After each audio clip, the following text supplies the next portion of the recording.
The cigarette smoke hung thick in the back room of the Paradise Club, curling under the single yellow bulb that swung from a frayed cord. It was late, past midnight, and the music from the main floor had stopped an hour ago. The kind of silence that comes when something is about to happen. Bumpy Johnson stood in the doorway, hands loose at his sides, watching the 15 white men arranged around the room like they owned it. Some sat on crates. Some leaned against the walls. One of them, a tall man with a scar running from his eye to his jaw, was behind the bar pouring whiskey into paper cups. They all wore the same thing under their jackets. White robes, folded and tucked, hoods in their back pockets. They didn't bother hiding it. The room smelled like sweat and old wood and something metallic, like fear dressed up as power. No one had invited them. They came because they could. Because Harlem in 1952 was changing, and changing made certain people nervous, made them feel like they had to remind folks who was in charge. They'd been doing it for weeks, showing up at businesses, leaving notes, burning crosses in empty lots, testing boundaries, seeing how far they could push before someone pushed back. Bumpy didn't say anything at first. He just stood there, one shoulder against the doorframe, studying them the way you study weather before deciding whether to go outside. His suit was dark and pressed. His shoes were clean. He looked like a man who'd planned to be exactly where he was. The man with the scar looked up and grinned. His teeth were yellow in the dim light. "Well, look who it is," he said, loud enough for the others to hear. The King of Harlem. A few of them laughed, not hard, just enough to show they weren't worried. Bumpy stepped inside and closed the door behind him. The click of the latch was the only sound for a long moment. "You boys lost?" Bumpy asked quietly. The scarred man set the whiskey bottle down on the bar and turned to face him fully. "Lost? Nah. We came to talk business." "This is my place," Bumpy said. "I didn't invite you." "Don't need an invitation," the man said. "We go where we want." One of the younger men, sitting on a crate near the back wall, shifted his weight and cleared his throat. He looked barely 20, with a soft face and hands that hadn't done much hard labor. His eyes kept moving between Bumpy and the scarred man, like he wasn't sure which one to watch. "We got a message for you," the scarred man continued. He picked up his paper cup and took a long drink, never breaking eye contact. "You and your people need to understand something. This city's got rules. Always has. And those rules don't change just because you got a little money and a little noise." Bumpy didn't move, didn't blink. He just stood there, hands still loose, breathing steady. "What rules?" he asked. The scarred man smiled wider. "The ones that say you stay in your place. The ones that say you don't get too comfortable. You don't forget who built this country and who runs it. That what you came to tell me? That's part of it." Bumpy let the silence stretch. He looked around the room slowly, meeting the eyes of each man one by one. Some of them held his gaze. Some looked away. The young one on the crate kept his eyes on the floor. "You know what I think?" Bumpy said finally, his voice still quiet, still calm. "I think you came here because you're scared." The laughter that followed was louder this time, but it had an edge to it. Forced, defensive. "Scared?" the scarred man said, shaking his head. "Of what? You?" "Of change," Bumpy said. "You're scared because the world's moving, and you don't know where you fit in it anymore. So you put on your robes, and you come into my club, and you talk big, hoping that'll make you feel strong again." The scarred man's smile faded. He set the cup down hard on the bar. You got a mouth on you. I'm just saying what's true. You think you're special?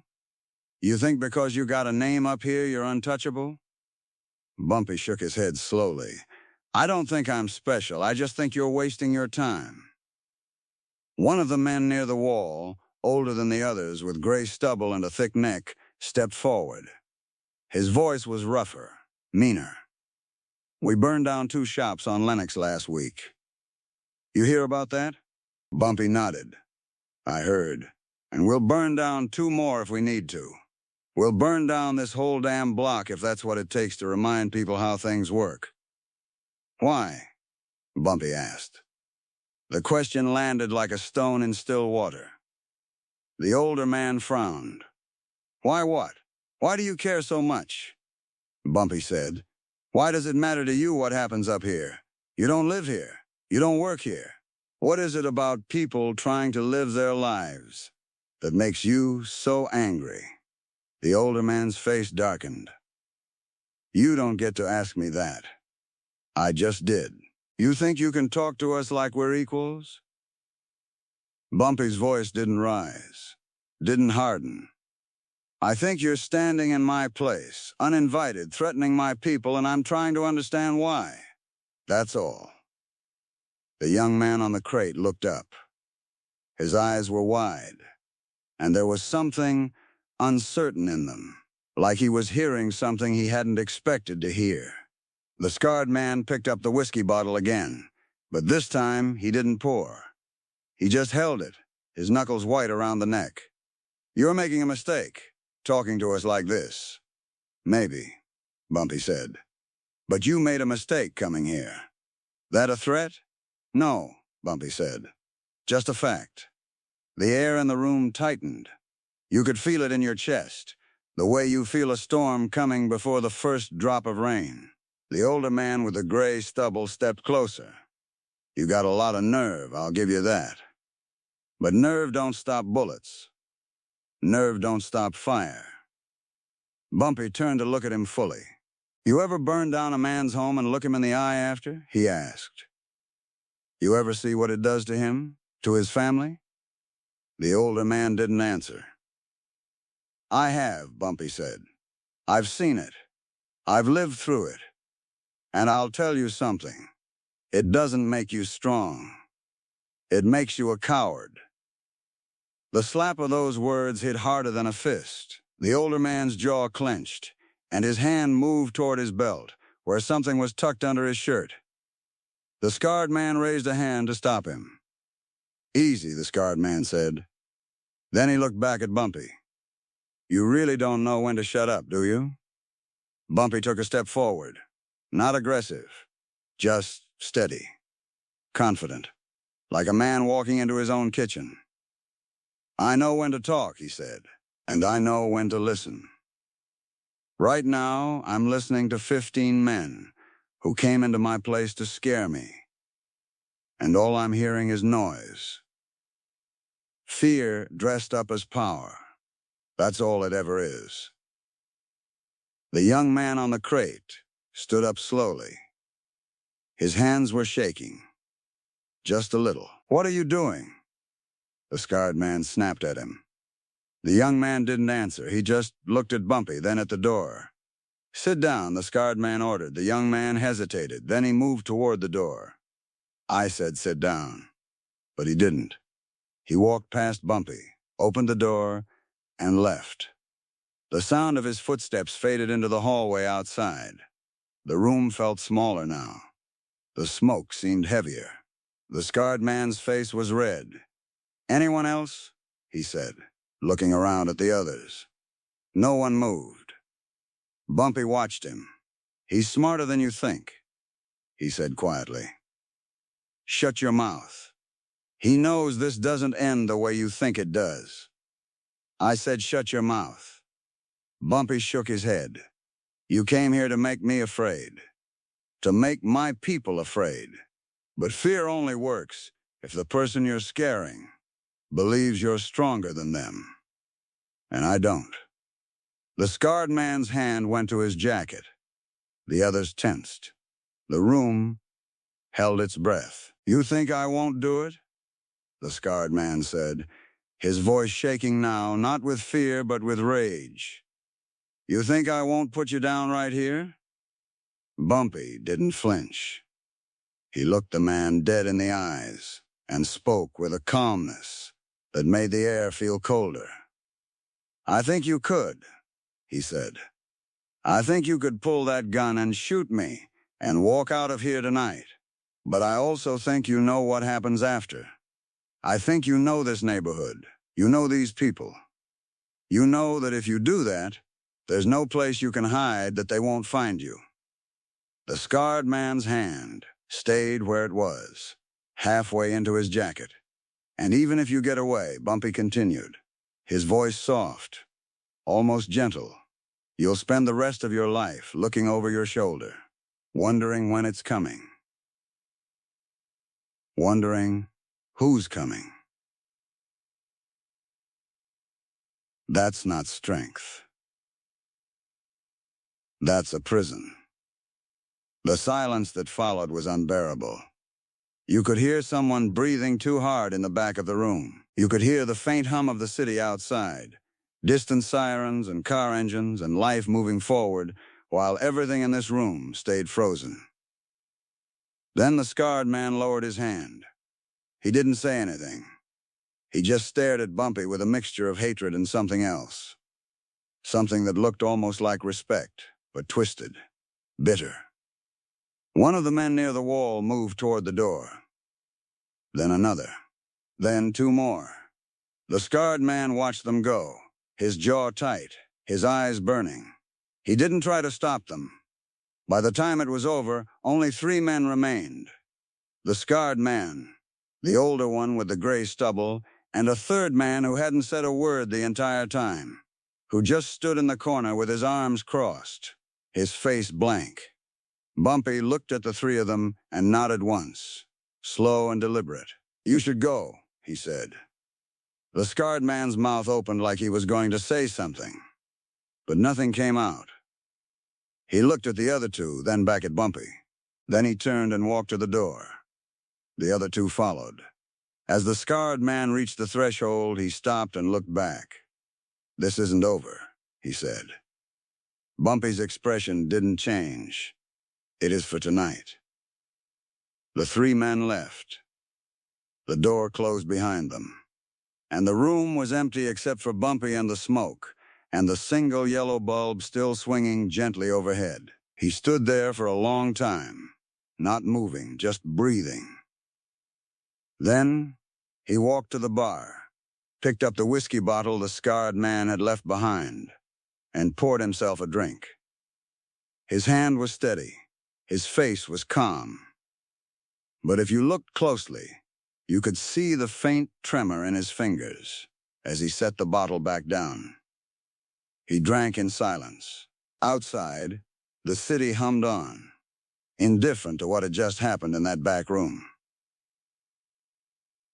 People slept. People dreamed. People woke up and went to work and lived their lives without knowing that something had shifted, just a little, in the fabric of the world they moved through. Bumpy walked to the window and looked out at the dark streets below. Harlem stretched out before him, quiet and vast and full of people who were counting on him in ways they didn't even know.